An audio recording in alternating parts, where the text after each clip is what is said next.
নমস্কার, আশা করি আপনারা সকলে খুব ভালো আছেন। আজকে আমি যাচ্ছি আমার বাপের বাড়ি, মানে বাবা আমাকে নিতে এসছে, আমি বাবার সাথে বাড়ি যাচ্ছি।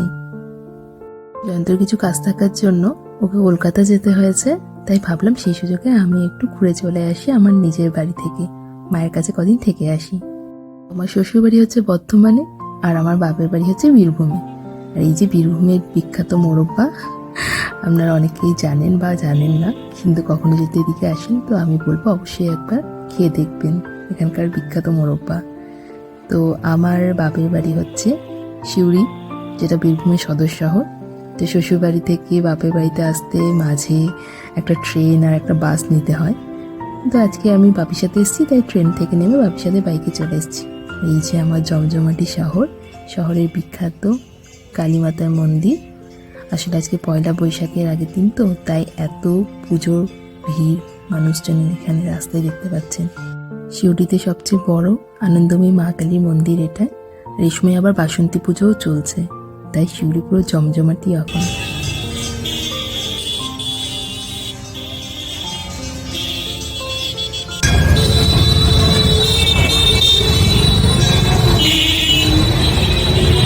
বাড়ি পৌঁছে মায়ের হাতে রান্না মিষ্টি পোলাও আর মাটন, যা মনের আনন্দে ডিনারটা করলাম না।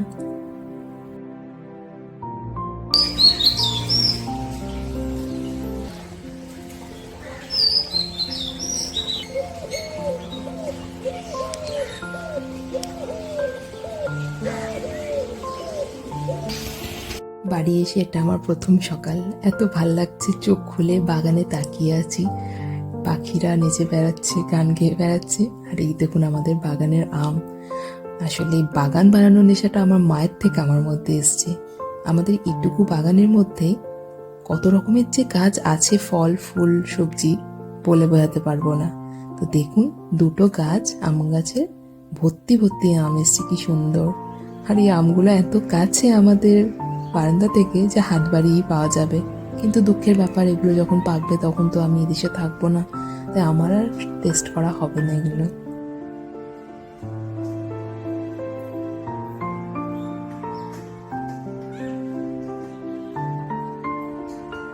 মোটামুটি যদি বলতে চাই তাহলে বলা যায় আমাদের বাগানে কলা, আম, কাঁঠাল, সবেদা, মৌসুম্বি, লেবু, বিভিন্ন রকম ফলের গাছ আছে।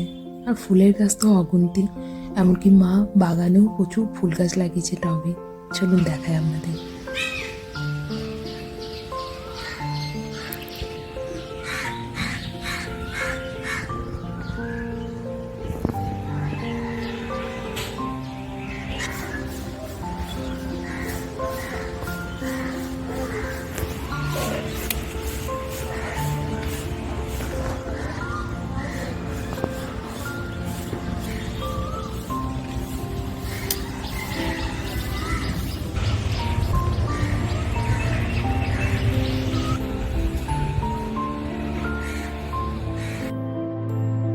এই হচ্ছে আমার মায়ের ছাদ বাগান।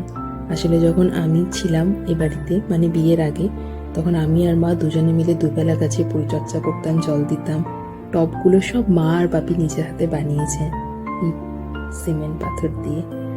সত্যি কথা বলতে গেলে আমাদের বাড়িতে আমরা তিনজনই প্রচণ্ড বাগান ভালোবাসি, তার প্রমাণ তো দেখতেই পেলেন।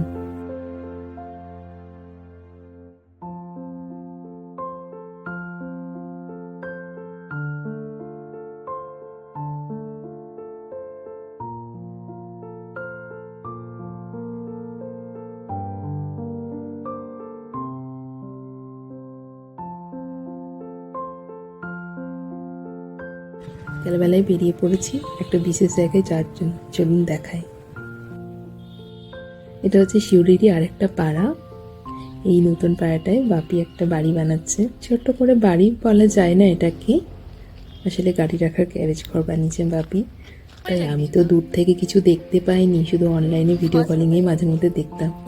আজ প্রথম বলতে গেলে আমার পা পড়বে আমার বাড়িতে, মানে নতুন বাড়িতে। তো চলুন আপনাদেরকেও ঘুরে দেখাই ছোট্টর মধ্যে বাড়িটা কেমন কি হয়েছে। এই দূরে দেখতে পাচ্ছেন হাই রোড, এটার জন্যই এই জায়গাটা কেনা হয়েছে হাই রোডের ধারে, যেন সহজে গাড়ি ঢুকতে পারে বাড়িতে। এদিকে অল্প জায়গা পড়ে আছে, এখানে মা গাছ লাগানো শুরু করে দিয়েছে। যার যা নেশা আর কি, আমি বলেছি তাই, এখানেও সুন্দর করে বাগান বাড়ির মতো এটা বানাবে তুমি। সিঁড়ির নিচে একটা কিচেন স্পেস আর এদিকে একটা বাথরুম বানিয়েছে। বা বাথরুমের পাথরটা খুব ভালো মানিয়েছে।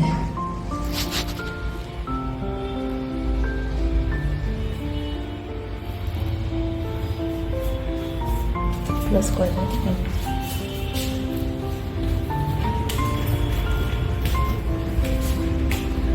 ছাদ।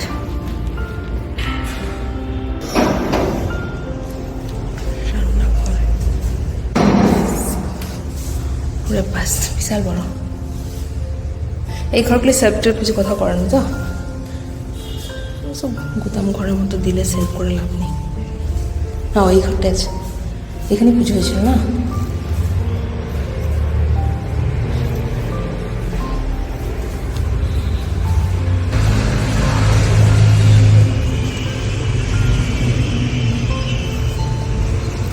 ডাটা বাবার মাঝে এখন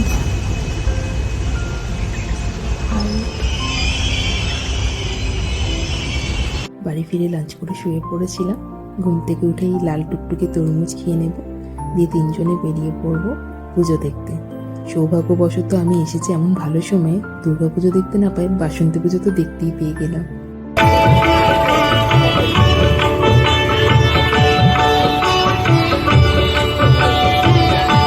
সন্ধ্যারতি সময় হয়ে গেছে, তাই ভাবছি কালী মন্দিরে গিয়ে একটু সন্ধ্যারতি দেখে আসি, তারপর আবার এসে বাসন্তী মায়ের মন্দিরে বসবো। তো চলুন।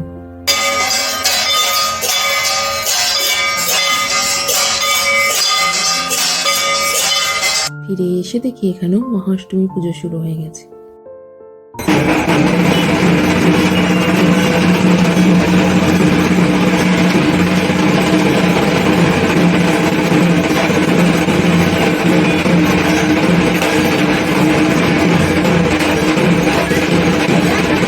সত্যি এটা আমার সৌভাগ্য যে দুর্গাপুজোয় না হলেও বাসন্তী পুজোর মায়ের এই রূপের দর্শন করতে পারলাম।